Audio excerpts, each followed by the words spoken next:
Je voudrais d'abord dire bonjour à tous et surtout à ceux à qui je n'avais pas dit bonjour juste là. Et vous exprimer d'abord toute ma satisfaction, ma joie d'être parmi vous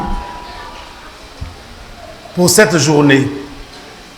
Alors, avant de commencer ma communication, je voudrais très respectueusement vous demander de vous lever pour 3 raisons. La première, elle est physique. Ça va vous permettre de vous étirer, pourquoi pas, de vous ressentir encore mieux avec les tambours qui sont passés. La deuxième, ça va vous permettre d'enlever de votre corps tous les marbots qui se sont peut-être accrochés et que le docteur nous a ingurgité. Mais la troisième plus sérieuse, c'est pour rendre hommage, elle est spirituelle. Pour rendre hommage à tous ceux qui ont, avec nous, commencé la JCP, moi j'ai rejoint plus tard. Rendre hommage à tous nos pères, nos aînés du plateau, ceux qui se sont battus juste là, et que beaucoup d'entre vous n'ont pas connu. Et c'est pour cette raison surtout que je voudrais vous demander d'accorder juste 1 minute de silence. Merci.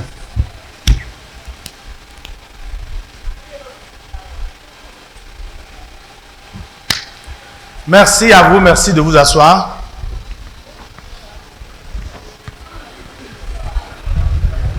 Vous savez, la plus forte histoire du plateau a commencé à Ifanyi.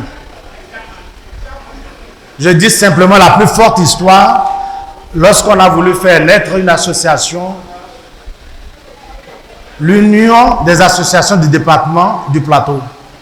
Le congrès constitutif a eu lieu à Ifanyi. Et nous nous retrouvons aujourd'hui à Ifanyi. C'est quand même symbolique.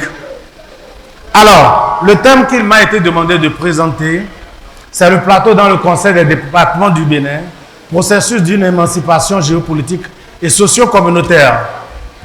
Je devais faire cette présentation avec l'actuel DAC, M. Raliou Areloye, ancien maire du plateau, mais il a été en voyage, il était en Zambie, depuis plusieurs jours, et ce n'est qu'hier nuit qu'il est rentré. J'ai dû donc la préparer tout seul. J'espère pouvoir combler vos attentes, parce que cette communication recouvre plusieurs aspects historiques, géographiques, politiques, philosophiques, même spirituels. Il faut avoir toutes les compétences. Je n'ai pas toutes ces compétences, mais j'ai fait un petit effort. Et là où la communication devient très importante, c'est qu'en commençant par fouiller, j'ai constaté quelque chose. Nous avons fait l'UADP à Ifanyi en 1994, mais personne ne se rappelle de la date. Vous voyez déjà la pire bêtise que nous commettons. J'ai tenté de joindre le président Idi Kolaole, que je n'ai pas pu avoir malheureusement. J'ai joint ceux qui ont tenu le secrétariat à l'époque, M. Idelphonse Toyibo d'Adjawere, qui m'a promis de revenir. Je suis sûr d'avoir le retour dans les jours à venir. J'ai joint l'ancien maire Akpata d'Ifanyi, parce que c'est eux qui étaient à Ifanyi, la base à l'époque. Il m'a promis de revenir là-dessus. Et je crois que j'aurai la réponse dans quelques jours. Et je pourrai compléter alors donc cet élément qui m'a manqué. Mais tout de suite, je voudrais vous dire, il y a peut-être des erreurs, des oublis que je vais faire. Je vous prie de me les excuser, de me les pardonner. Et il y a peut-être des mots que je vais dire, que je vais prononcer, qui vont, on est bien tenu de le faire. C'est l'histoire, mais chacun a sa manière de la présenter. On me dira, non, ce que tu as dit, c'est pas vrai ou c'est pas juste. Donc, je vous prie de m'en excuser. Et puis, avec ça, moi, je vais mentir. Et puis, mon mensonge va permettre de rétablir la vérité. C'est ça qui est important. Alors, je vais d'abord vous faire tout de suite un bref historique des réformes institutionnelles au Bénin, les expériences qu'on a menées en matière d'administration publique et même de décentralisation.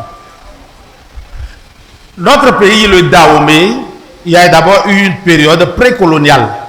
Et cette période, c'était les pouvoirs royaux que nous avions au Dahomey de l'époque. Et ses pouvoirs royaux étaient fortement hiérarchisés et très centralisés, mais tout tournait autour du roi, de ses ministres et des chefs traditionnels. Et nous avons, il a été identifié au Dahomey 5 zones d'influence. La première zone, c'est la région fond, qui va d'Alada à Abomey. La deuxième zone, c'est la région Pweda, donc les Savis, c'est la région de Grand Popo et tous les pêcheurs le long de... Bon, ceux qui maîtrisent bien la géographie savent déjà ce que je veux dire. La troisième région, c'est la région Yoruba-Goum, c'est Porto-Novo. Et la quatrième région, c'est la région Nabo, qui comprenait Sakete, Pobé, Ketou et Savè. Je dis bien Sakete, Pobé, Ketou et Savè. Ifoyen n'existait pas. Ifoyen est venu plus tard. Ifoyen, c'était un arrondissement de Sakete. Que les gens d'Ifoyen ne m'en excusent. Adjawere n'existait pas. Adjawere, c'était presque un arrondissement de Pobé. Ipile était dans Sakete et Adjawere était dans Pobé. Et la dernière région, alors je précise encore là que quand on parle de Savè, c'est toute la zone du département des collines actuelles, avec Dassa, Tchaourou, toute la zone. Donc c'est les gens qui parlaient Nago, d'une manière ou d'une autre comme nous. Et la dernière région, c'est la région Bariba, où on trouve Neki, Kandi et toute la zone du nord. Alors, après cette période des rois, il y a eu la période coloniale. Le pouvoir était toujours hiérarchisé et fortement concentré. L'administration a été organisée selon le schéma suivant. Vous avez le ministre de la France d'Outre-mer. Lui, il est à Paris. Vous avez les gouverneurs généraux. Il y en avait 2 en Afrique. Celui de l'Afrique occidentale, qui est à Dakar. Celui de l'Afrique équatoriale, qui est à Brazzaville. Vous avez maintenant le gouverneur de la colonie. Lui, il est à Porto-Novo. Vous avez ensuite les commandants de cercle, les chefs de division et les chefs de canton. Donc vous avez à Sakete le commandant de cercle, etc. Et dans cet espace, les gens ont gardé les frontières qui étaient précédemment définies. Mais il y avait surtout un mouvement commercial qui se développait. Ça a commencé avec l'installation de chemins de fer et qui reliait Pobé à Sakete et passait par Ifoyen pour aller à Porto-Novo. Vous avez surtout aussi le commerce de l'huile de palme qui s'est très développé dans le sud. Après cette période, nous sommes tombés à la cession à l'indépendance. Ça, c'est à partir de 1960. Mais en 1958, il y a eu un découpage territorial qui a permis d'avoir 6 provinces. Les 6 provinces étaient toujours issues du découpage colonial. Les 6 provinces, c'est l'Atakora, l'Atlantique, le Borgou, le Mono, Noémé et le Zou. À partir de là, en 1960, les découpages ont continué toujours dans le même schéma, avoir des sectes, des subdivisions, des cantons. Mais je voudrais vous préciser une particularité, c'est que la loi 64-17 du 11 août 1964 sur l'organisation municipale a été la première à instituer véritablement une forme de décentralisation avec un conseil municipal. Donc ce n'est pas aujourd'hui qu'on a commencé par parler de décentralisation.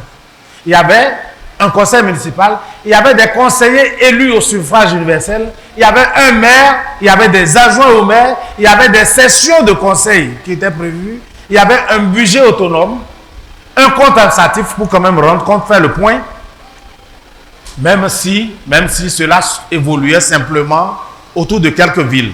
C'est-à-dire, seules les villes de Porto-Novo, de Cotonou, de Ouida, d'Abomey et de Parakou pouvaient être érigées en communes. Mais le schéma était presque le schéma actuel. Nous sommes partis de là, nous avons toujours eu une forte centralisation, bien sûr, mais ça n'a pas évolué parce qu'en 1964, c'était avec Apiti. Ça n'a pas duré longtemps. Et vous le savez, vous connaissez très bien le Dahomey. On changeait tout le temps. Je pense qu'on continue de changer encore. Alors, nous avons eu ensuite la période révolutionnaire. C'est celle de 1972.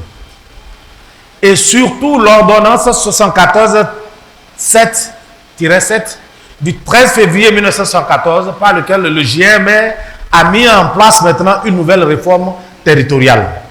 Et là, c'est qu'il fallait se débarrasser de l'ancienne politique à travers les hommes, les structures et l'idéologie qui la porte. Ça, c'était le thème à l'époque.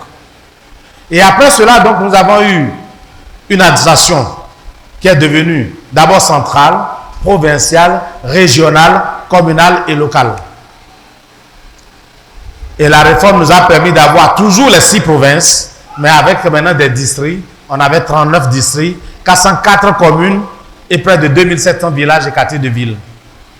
C'est au cours de cette période qu'il y a eu ce découpage de 1914 dont je vous parle, et qui a permis d'avoir les 2 communes, ou les 2 districts si vous voulez, d'Ifoigny et d'Adjawere. Donc, ils vont venir s'ajouter au district de Sakété, de Pobé, de Kétou. Donc, c'est de là qu'a commencé par naître déjà un petit noyau de communes qui tournait autour d'elle-même. Et nous avons eu maintenant la période de la conférence nationale. Je ne vais pas vous en dire long, juste vous rappeler, et vous le savez d'ailleurs, que c'est la période qui a institué les valeurs et les principes de la démocratie pluraliste. Nous avons commencé par parler de droits de l'homme, de liberté d'association. Il faut retenir surtout ce mot liberté d'association, puisque nous allons l'utiliser pour créer l'UADP, Olateju. Alors, nous avons parlé de réforme institutionnelle. Il a été dit que la décentralisation devait désormais exister. On l'a prévu dans la décentralisation, dans la Constitution de 1990, même si c'est en 1999 que les premières lois ont commencé par apparaître et les premières élections en 2003. Mais c'est surtout autour de cette période, précisément en 1993, qu'il y a eu les états généraux de l'administration territoriale. Alors, je vous ai dit tout à l'heure, il y avait eu la liberté d'association est devenue un mouvement et ça a été saisi aussi par nos aînés du plateau pour créer l'Union des associations de développement du plateau, UADP, Olateju, je l'ai dit tout à l'heure. Le congrès s'est tenu à Ifoigny et ce jour-là, j'espère que ce ne sera pas pareil à aujourd'hui. À la fin du congrès, il y a eu une pluie torrentielle. C'est le Legba de la guerre qui peut-être nous a envoyé ça. Mais il y a eu une pluie terrible. Les gens ne pouvaient même pas rentrer. Et comme beaucoup de gens n'avaient pas de voiture comme aujourd'hui, imaginez alors ce que ça a donné. Mais ce congrès s'est achevé avec à sa tête Eladja Karimou Rafia, tout paix à son âme, qui a été donc élu président de l'association. Et ce congrès, ça a commencé, les préparatifs ont commencé à Cotonou. Il n'y avait que 13 personnes qui s'asseyaient chez le président Fabon à l'époque pour préparer le congrès. Mais l'idée, c'était surtout de fédérer toutes les communes du pays Nago. Le thème pays Nago avait déjà commencé par naître autour d'eux parce qu'on avait des ressemblances, on a toujours, je ne vais pas dire on a toujours ces ressemblances linguistiques, sociologiques et que sais-je encore, culturelles, géographiques. Donc on avait beaucoup de ressemblances entre ces 5 communes. Mais on ne pouvait pas continuer par mettre les communes des collines actuelles dans le groupe parce que ça devenait un peu trop large et les ressemblances n'étaient plus les mêmes. Mais sur les 5 communes, c'était beaucoup plus frappant. Alors, c'est comme ça que l'UADP Olateju est né. Et l'idée a été acceptée par tout le monde dans le plateau. Enfin, dans nos 5 communes. Tout le monde était là, à Ifoigny. Mais certains, vous savez déjà, après 90, il y avait certains partis. Et je précise bien, ce parti, c'est le PRD. Le Parti du Renouveau Démocratique. Parce qu'on appartenait à l'OME.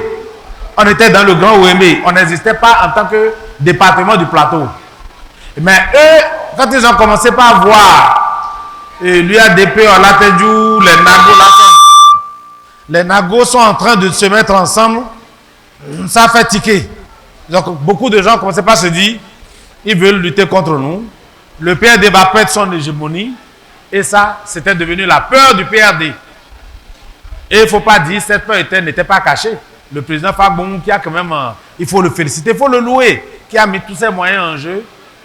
Certaines personnes racontent, ce n'est pas moi qui dis, hein, donc c'est ce que j'ai entendu dire, que je vous dis. Comme il était aussi sponsor des Dragons de l'OM, et quand, vous savez, quand vous financez, vous avez quand même envie que votre parole, votre voix porte. On dit, mais le Nago là, qui le fera? Bon, donc je ferme le reste. Alors, l'autre, un peu frustré, ça dit, ah, si on me tête de Yomoko, il vaut mieux alors que les Yomoko là se rassemblent. Donc, l'idée a commencé par germer de là. Et quand on est arrivé à l'UADP, à l'Atelier, que ça a été créé, des soupçons qu'on ne sait pas naître, pour dire, ça veut devenir un parti.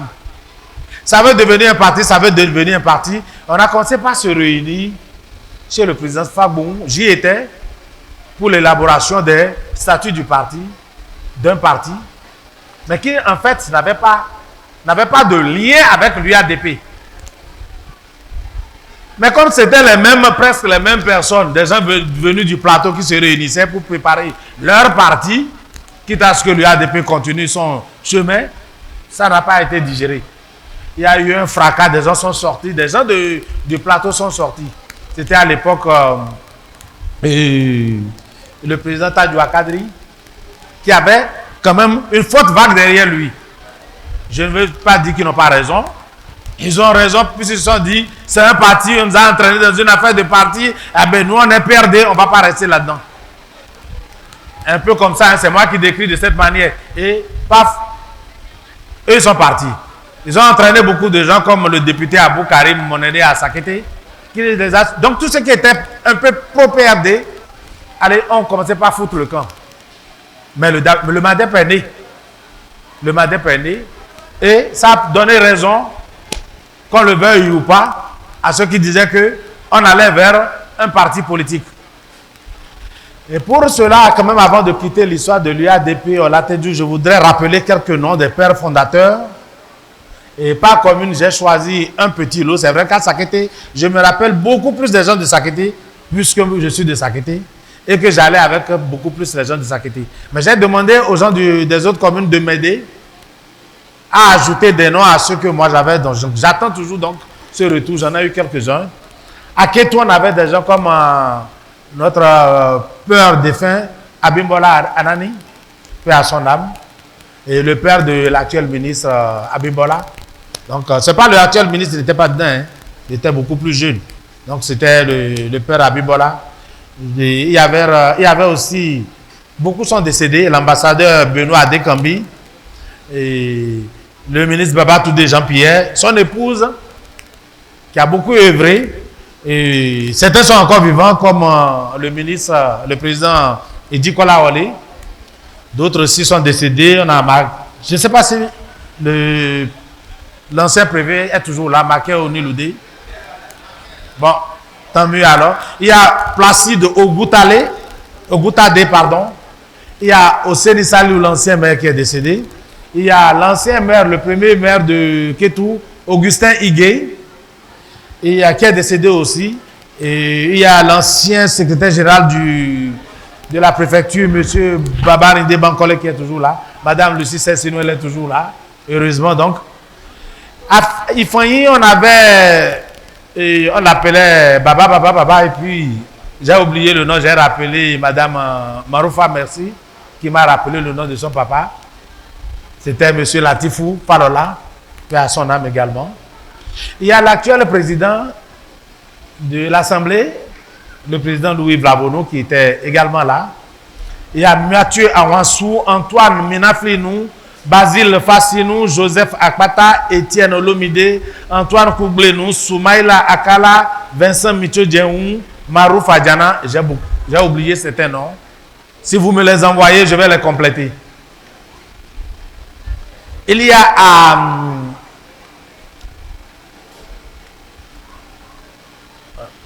attendez. Je ne sais pas si j'ai sauté une commune. Mais il y a à Sakete. À Sakete, on avait Aladja Karim Rafiatou qui est décédé. Sali Wadi Borian, qui a été un grand acteur, qui est décédé aussi. Il y avait, je l'ai dit, le député Abou Karim. Il était parmi ceux qui nous ont très vite quittés aussi, parce qu'ils étaient beaucoup plus perdus. Il y avait M. Pierre Claver Goutebo qui est décédé, Abdou Karim qui est toujours vivant, Théodore Olafa qui est décédé, Yaya Lawani, l'architecte qui est décédé, Kamaru Akala qui est toujours là, Moussili Inoussa qui est toujours là, et Majidi Bissiriou, Fatah Ibitirou qui est décédé, Abou Karim qui est toujours là, Adik Badje Inoussa qui est décédé, Raliou Ariloye que vous connaissez sans doute, et puis Djibril Bello qui est décédé aussi. À Pobé, nous avions Tadjoua Kadri, l'ambassadeur de la CICI à Débord, le doyen Fadebi de Isaba, maître Anor Insadikou, le député Adibade Koussonda, l'ancien maire ministre Saliou Kadri, et puis les Ojo, que ce soit Clarisse Ojo, Paul Ojo. Bon, voilà quelques noms. Voilà quelques noms. Je ne pourrais pas citer. Ah, Adjawere, excusez-moi. Et c'est même grave. Parce que c'est la commune du président. Et je peux dire que le président s'y est mis tellement que c'était. On peut pas tout dire aujourd'hui. Il y a donc Adjawere, le président, c'est Foufagou. Il y avait Isiaka Adeyika, je crois qu'il est décédé, si je ne me trompe pas. C'est à son âme. Il y a sous Adeyika, un bras droit du président qui est décédé aussi. Chouaïbou Adeyika, pour ceux qui le connaissent, c'est Aladi. Il avait toujours son chapeau d'Aladi sur la tête. Il est toujours là. Ah, là.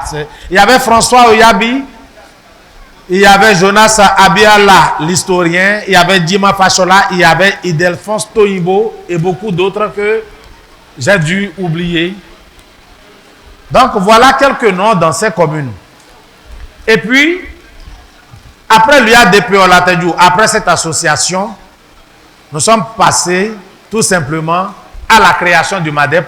Et comme je vous l'ai dit, le MADEP a entraîné la mort de l'UADP Olatedjou. Le MADEP a eu son congrès constitutif les 15 et 16 novembre 1997 au Palais des Sports du Stade de l'Amitié de Kourounou à Cotonou. Et il faut préciser que à l'époque, les gens ont dit, bon, les mauvaises langues ont dit que le MADEP était venu pour détruire le PRD. Et il faut avouer que nous n'avons pas œuvré pour cela. On voulait avoir notre parti des Nago. Pas le parti des Nago, même si ce n'est pas écrit parti des Nago, hein, mais qu'on le veuille ou pas, ça a été dominant dans la zone Nago. Mais le MADEP a quand même fait un effort. Le MADEP s'est incrusté dans le nord du Bénin. S'est incrusté dans beaucoup d'autres zones du Bénin.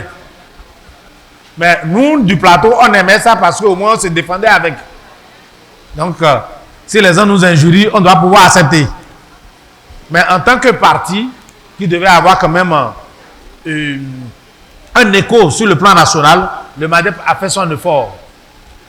Et à l'époque, il y avait les partis, on avait plus de 150 partis au Bénin.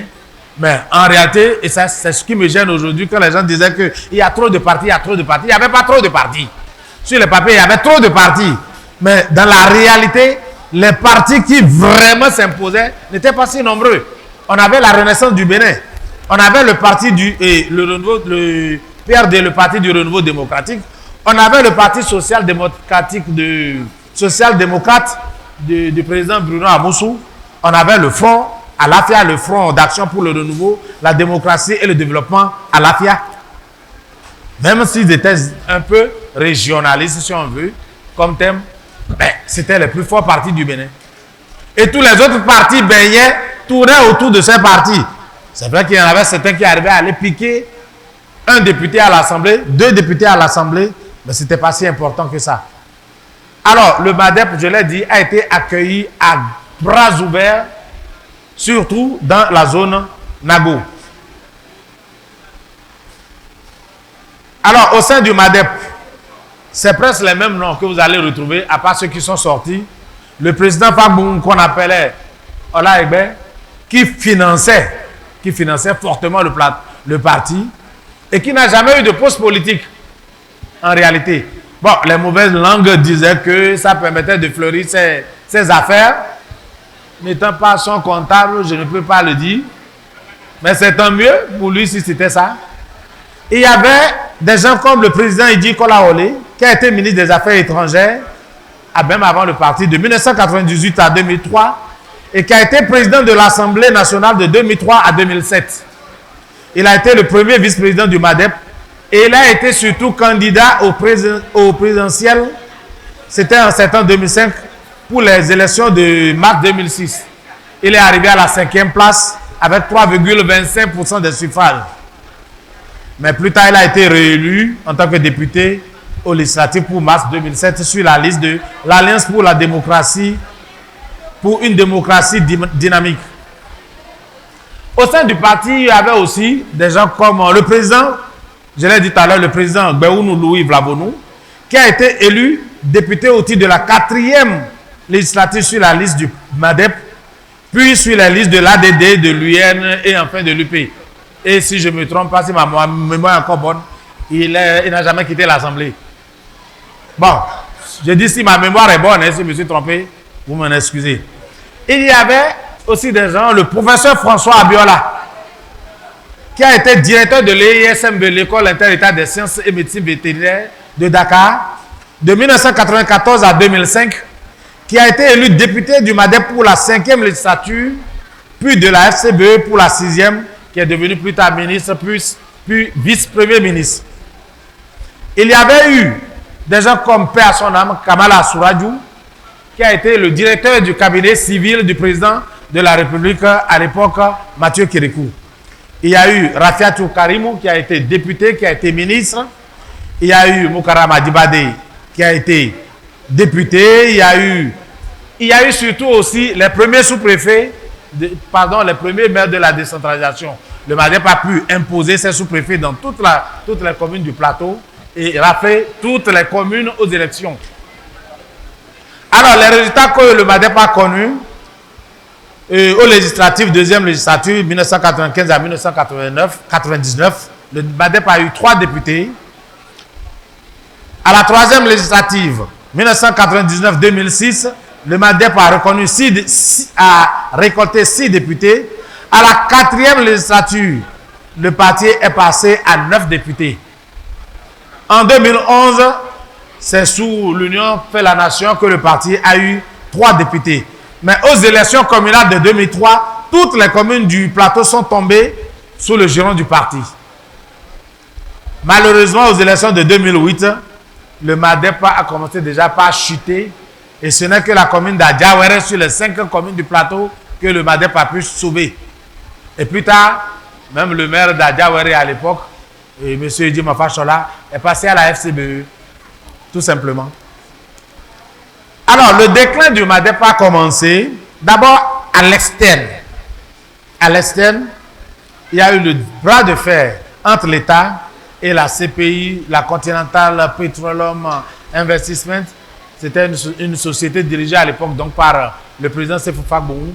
Il y a eu un bras de fer dans l'affaire de la Sonacop. Et cette affaire, même si ce n'est pas le nom du parti qui est devant, ça a déteint que vous le voulez ou non sur le parti. Il y a eu ensuite, maintenant à l'interne, les problèmes. C'est d'abord les frustrations, le mépris ou la domination d'un groupe sur l'autre. Parce que proche du pouvoir décisionnel, il y a eu plein de divisions même entre les communes du plateau. Malheureusement, il y a eu les trahisons également, ça ne manque jamais. Il y a eu les coups bas politiques, ça ne manque jamais. Donc, à l'interne, il y a eu beaucoup de problèmes. Il y a eu encore comme problème le choix du président Idi Kolaole comme candidat du parti aux élections de 2006. Tout le monde n'était pas d'accord. Certains voulaient que le parti s'aligne. Et puis, n'oubliez pas, le MADEP à l'époque n'a jamais appartenu à l'UBF. Quand même, c'était un parti de la majorité présidentielle. Il y a eu ce problème de choix. Il y a eu ensuite aussi le remaniement ministériel du mercredi 22 octobre 2008, suivi du décret, du décret, je n'ai plus le... Voilà, le décret 2008-637 du 27 octobre 2008, par lequel 2 membres influents du parti sont entrés au gouvernement. c'était le ministre Abiola, ministre de l'enseignement supérieur de la recherche scientifique. Et ensuite, le secrétaire général du parti, à l'époque, M. Christophe Kent-Agia. Mais, bon, pour des gens comme nous qui étions naïfs, je dirais, pour ne pas dire néophytes, puisqu'on n'était pas dans les vrais couloirs, on s'est dit, tiens, le MADEP a pu insérer encore 2 ministres au sein du gouvernement du président Yahya Boni. Mais très vite, le lendemain de ce remaniement, donc du mercredi, le jeudi, précisément 23 octobre 2008, il y a eu un communiqué du MADEP qui est venu clarifier la chose en disant que c'est des aventures individuelles, c'est ceci, c'est cela. Donc il y a quelque chose qui ne va pas. Je ne vais pas trop commenter cette partie, puisque je n'étais pas assis au bureau politique pour savoir ce qui se passait. Mais pour nous, naïfs et néophytes, c'est que ça ne tournait pas rond. Ils ne s'entendaient pas. Les grands ne s'entendaient pas et ça a été consommé. Alors, finalement aussi, il y a eu le congrès ordinaire des 20 et 21 avril 2012 à Pobé autour du thème « Un MADEP fort dans une union plus forte pour sauver la démocratie béninoise ». Donc, vous entendez le mot « pour sauver », c'est-à-dire qu'il y a quelque chose qui est en train de mourir. Donc, bref, ce congrès a été ce qu'on va appeler le dernier soubresaut du MADEP, puisque le MADEP est entré dans l'union fait la nation. Alors, voilà pour cette époque donc, du MADEP après Olateju. Mais au-delà, quand on parle maintenant dans un angle élargi, quand on voit la vision du développement dans un angle élargi, dans un angle national, on ne peut maintenant que voir beaucoup la politique de l'État, du gouvernement. Il y a eu un décret, c'est le décret 2016-064 du 10 mars 2016 portant approbation du document de l'agenda spatial en République du Bénin qui décrit le schéma national d'aménagement du territoire. Dans ce document qui s'inspirait de la vision construite dans les études nationales de perspective à long terme, Bénin 2025 à l'AFIA, l'agenda spatial vise à faire du Bénin un pays bien aménagé, doté d'infrastructures et de services au bénéfice de la société et d'une économie compétitive valorisante pour l'ensemble du pays, respectueux de l'environnement et ouvert sur l'Afrique. Alors, cet agenda a commencé par définir des pôles de développement. Et il y a eu 6 pôles de développement. Il y a eu le pôle régional de développement du Sud, entraîné par la ville de Cotonou. Il y a eu le pôle régional de développement du Sud-Est, entraîné par la ville de Porto Novo. Et il y a eu d'autres pôles régionaux dont je vais vous priver pour ne pas être trop long. Maintenant, dans le pôle régional du Sud-Est, entraîné par Porto Novo, 3 espaces complémentaires constituaient donc cette zone. Il y a eu le territoire de la basse vallée de l'Ouémé. C'est Adjoung, Agege, Bonou, Dango, Soava. Il y a eu le pays Goum. C'est Adjara, Ako, Misete, Avrankou et Porto Novo. Et il y a eu le pays Nago, Adjawere, Ifanyi, Ketou, Pobé et Sakete, qui est considéré comme une zone à vocation agricole. Le gouvernement du président Talon aussi a mis l'accent sur cette démarche qui a été faite et la prise en compte dans le programme d'action du gouvernement. Et cela nous a conduit encore à définir des pôles de développement agricole. Et c'est là que nous retrouvons aujourd'hui dans le pôle 6, toujours les 5 communes du plateau.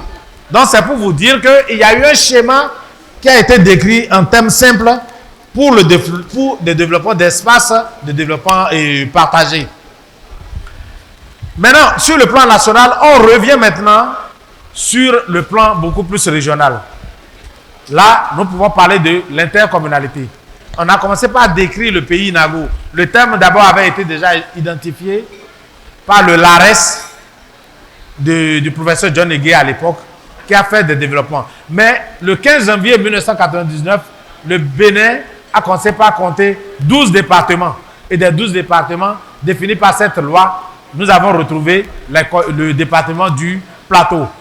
Mais pour le plateau aujourd'hui, c'est beaucoup plus, non plus le moi des communes qui compte, mais le nous du département du plateau, d'où la naissance de ce que vous connaissez peut-être, la communauté des communes du plateau.